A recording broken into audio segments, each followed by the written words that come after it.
So in today's video, I'm going to do something just a little bit different. I get students all the time who tell me that they want to learn how to trade, but maybe their family, their friends, maybe even their spouse, they all worry that they're going to lose all of their money.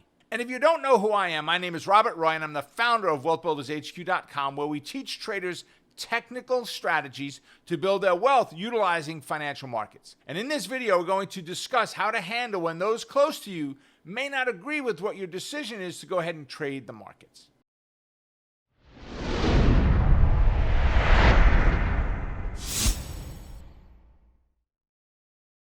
Here it is, March of 1997.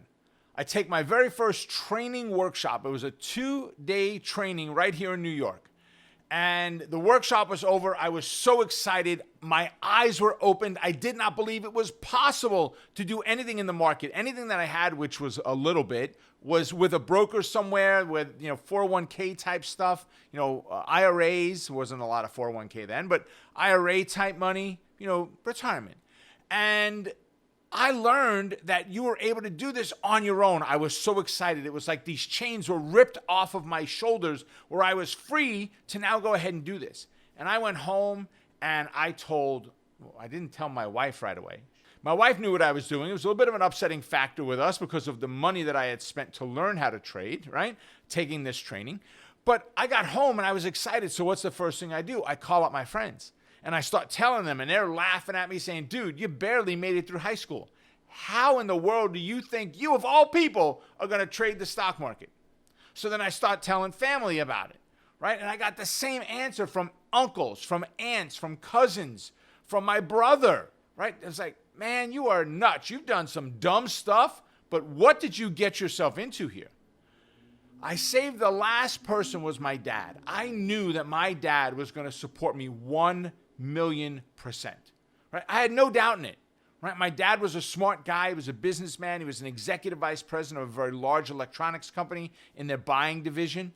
And, he's going to support me for sure. And my dad lives in Florida. And I call him up. I'm like, hey, Dad, guess what? And I start to tell him the story. And he cuts me off and says, what did you do? I said, what are you talking about? He goes, are you crazy? And he didn't quite use that word. I'll just say it was crazy, just right for now. And then he starts explaining to me the things that he's going to do, like crawling through the phone and ripping off my head to get me to put it back on the right way on my shoulders. I'm like, Dad, what is going on? Where did this come from? He said, remember our next door neighbor? Uh-huh.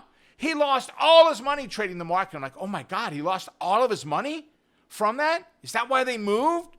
He said, I don't know why they moved, but you can't do this. Now, by the way, I come to find out he made an investment with a broker who it's called churn and burn, right? He just kept trading the money again and again and again and generating commissions to where there was no money left in the account, right? He made all the money and the guy lost all of his money, our neighbor, right? But I did not have a very positive experience with family or friends getting started out. And you may run into the same thing. Ironically, it is those that we don't know that usually give us the best support. It's the ones we do know that try to keep us down. Some of that may be for concern of, are you capable of doing something? But a lot of it is the crab theorem. What's the crab theorem? Take a bucket of crabs and put a rag over the edge of the bucket. And you're going to watch. A crab is going to grab on that rag and start climbing up. And now look at the other crabs. They're going to start grabbing at that crab and pulling it back down. No, don't leave. We like it here. Come back with us. It's nice down here, right? You're going to deal with those naysayers, right? From a mindset perspective, you got to cultivate a very strong mindset. When you get started in this business, you're going to need to have that strong mental perspective of what's going on, right? You can do this. I have not met anybody that is incapable of this. I have trained people that have very little grasp of the English language. I have trained individuals that were 9 years old and 90 plus years old, right? You can learn how to do this regardless of who you are, but a lot of it starts right up in here. So how do we go through some of this then? Well, paper trading, non-funded trading, is probably the most important part before you ever move on to putting real money in the trade. And we used to have an expression, the company that I started with was 10 winning trades in a row and you're in. In other words, if you can do 10 winning trades in a row on paper, you're ready to start switching over to funded trades. Okay, I don't per se agree with that at that only 10? What if you started right as the market took off? Man, everything is skyrocketing. You can't miss. Kind of like, I don't know, 1999 was, right? Before the Y2K. Everything went up. What if it goes down today? It'll go back up tomorrow. Don't worry about it, right? That was the kind of market we had way back when. Get some proven results on paper first, and then and only then would you ever consider putting real money into the trade. Now, what do you do if your friends and your family are still unsupportive, right? And they just don't want to work with you or talk to you or listen to you about it. So here's what I did. When I came home from that first event, I said my wife was really not very happy with me at all. We didn't talk for quite a while, weeks, right? She was not happy of me doing another crazy thing with our money, right? I did the vacuum cleaner sales. I did the MLM stuff. I did all of that, right? And here I am going to do another crazy idea of how I can generate money. Because her theory, right, her parents are both hard workers. They've amassed a small fortune for two people that have very low level of education, right? They did not have high income jobs, very low income jobs, right? My mother-in-law was a seamstress and my father-in-law worked in a building, cleaning up.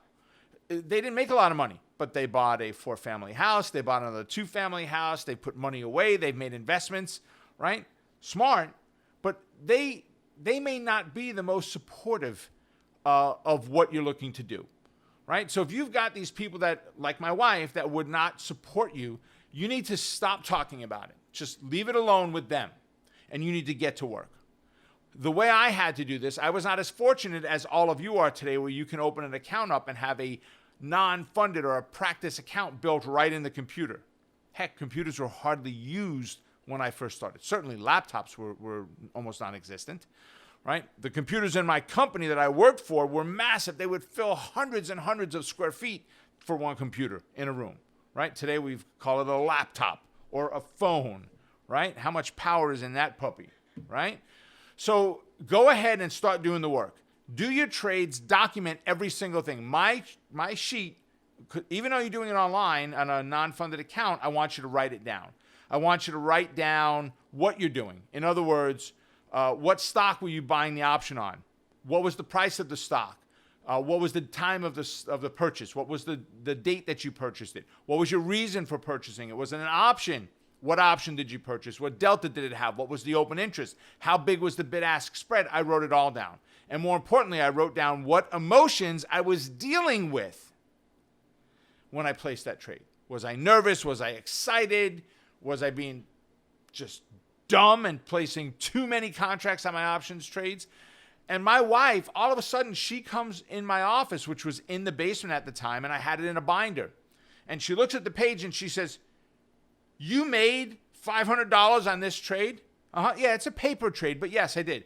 She turns the page. "You made $1,000 on that one?" She turns the page. "You made $1,500 on that one?" Yep. Turns the page. "You lost $600 there?" I did. She turns the page. "You made $2,250 on that one?" I did. "Why are you not doing it for real?" Now she's mad at me all over again. I said, I'm building a system. I did 10 non-funded trades a day for 30 straight trading days in a row. Now, I don't expect any of you to do that, right? I am a little bit to the extreme, the way that I tend to do things like that. Like when I did my moving average crossovers, when I checked data, I did 4.5 million days of testing to come up with my numbers. I'm a little extreme. So for me, 10 trades a day, 30 trading days, that meant 300 non-funded trades before I ever put 1 penny of real money into the trade. Now, it's important to learn to tune out negativity. You're going to hear it no matter where you are, no matter who you talk to. Watch CNBC. You're going to hear negativity all the time. Talk to your friends about this. You're going to get the crab effect. Don't leave us. Stay. We like it here, right? Because in reality, how does this work? If you go ahead and you take your 10 closest friends, you add up what they make, divided by 10, that's about what you make. Now, I'm not saying that you need to get some new friends, but you may need to get some new friends. And I don't mean you don't love them, but who are you listening to? Who are you hanging out with? That's what's important to me, right? You got to learn to tune that negativity out. Like many things in life, people are very quick to say that you can't do something until you prove it and you do it. If trading is one of those things, learn to do it, become successful at it, and prove to those who don't believe that you can, wrong. Their minds may never change, but your life still can. Until next time, make it a profitable day. Stay focused on the quest to becoming a great trader. Keep crushing it. And remember, you're just one trade away. Click here to check out another one of our great trainings to prove the naysayers wrong.